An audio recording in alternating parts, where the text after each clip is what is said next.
Corporate જગતની દોડ છોડીને યુવાઓ હવે રાષ્ટ્ર સેવાના માર્ગે આગળ વધી રહ્યા છે.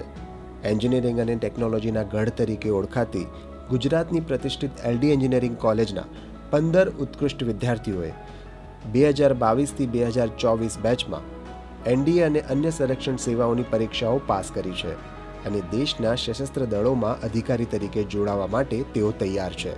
આ સિદ્ધિ ગુજરાતના યુવાઓની બદલાતી માનસિકતા અને તેમના મજબૂત લક્ષ્યોને દર્શાવે છે.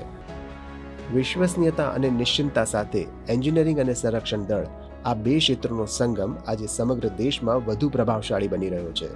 એલડી એન્જિનિયરિંગ કોલેજમાં તાલીમ લેતી વખતે આ વિદ્યાર્થીઓએ ફક્ત એન્જિનિયરિંગના સિદ્ધાંતો જ નહીં, પરંતુ રાષ્ટ્ર સેવાના મૂલ્યોને પણ પોતાના જીવનમાં અપનાવ્યા છે.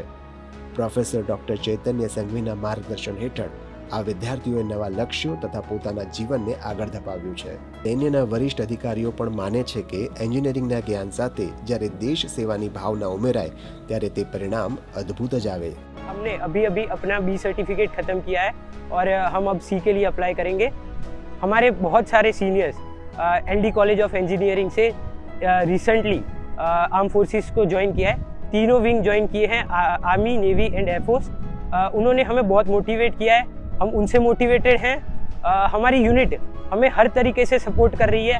हम बहुत ही ज़्यादा कॉन्फिडेंट है कि हम भी ज़रूर हमारी सीनियर्स की लेगेसी मेंटेन करते हुए हम भी ज्वाइन करेंगे और हम भी हमारी सीनियर्स की तरह ये लेगेसी आगे बढ़ाएंगे और हमारे जूनियर्स को भी ये पास ऑन करेंगे. આ 15 યુવાઓ જે હવે સૈન્ય દળમાં જોડાવા માટે તૈયાર છે, તેઓએ ગુજરાતના યુવાનો માટે એક નવી દિશા ખોલી છે. આ સાબિત કરે છે કે જો ધ્યેય સ્પષ્ટ હોય તો જ્ઞાનના ક્ષેત્રમાં વ્યાપારની ભૂમિ પર શૌર્યના બીજ વાવી શકાય છે.